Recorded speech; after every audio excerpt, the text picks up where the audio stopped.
अब रुख करते हैं अगली खबर का। जी हां, अगली खबर तेलंगाना से। तेलंगाना के चुनावी मैदान में आज गृह मंत्री अमित शाह ने ओवैसी पर एबीसी कोड डिकोड किया।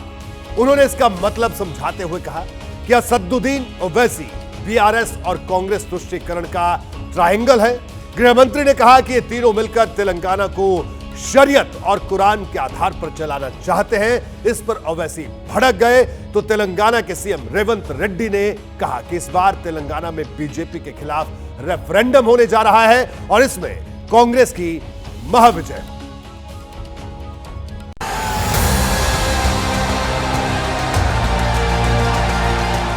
ये 2024 का जो चुनाव है, ये राहुल गांधी वर्सेस नरेंद्र मोदी का चुनाव है।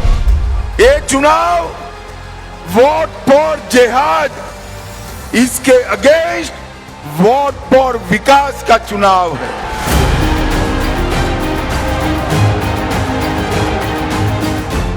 दो 2024 की चुनावी जंग को अमित शाह ने तेलंगाना की धरती पर राहुल गांधी बनाम नरेंद्र मोदी का चुनाव बताया और इससे आगे ओवैसी की एबीसी का कोड डिकोड कर दिया।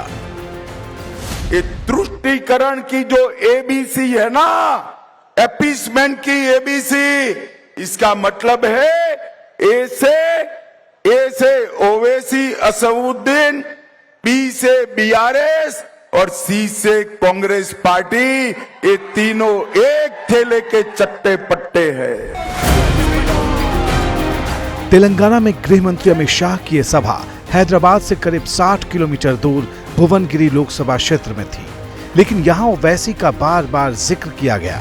अमित शाह ने ओवैसी को कांग्रेस और बीआरएस का साथी बताया।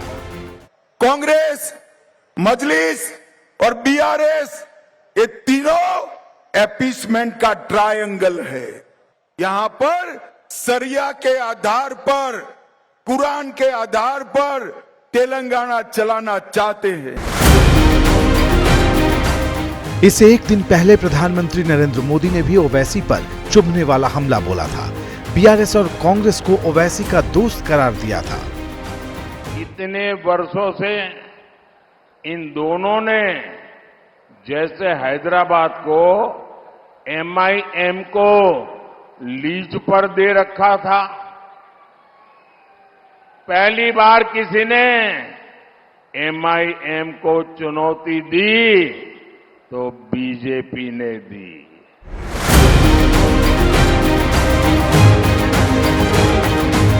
यानी तेलंगाना की स्पीच पर ओवैसी पर बीजेपी के दिग्गज नेताओं का यह हमला रणनीतिक है। अब अमित शाह की तरफ से अपनी एबीसी बताए जाने के बाद ओवैसी ने इस पर पलटवार किया है तो कांग्रेस भी हमलावर दिखी।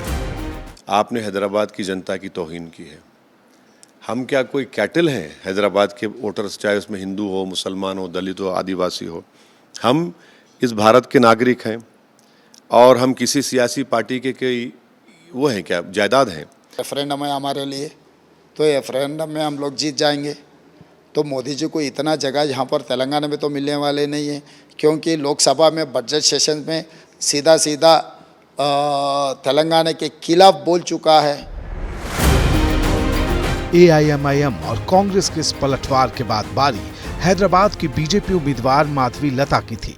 इनका ये सबक सिखाना पड़ेगा। ये कांग्रेस के साथ सभी ऐसे ही लोग हैं, जुटे हुए हैं, जो बार बार इस देशवासियों का मान सम्मान पे ठेस लगाए।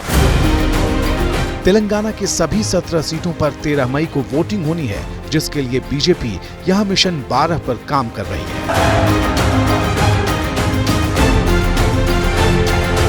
वंदे वंदे।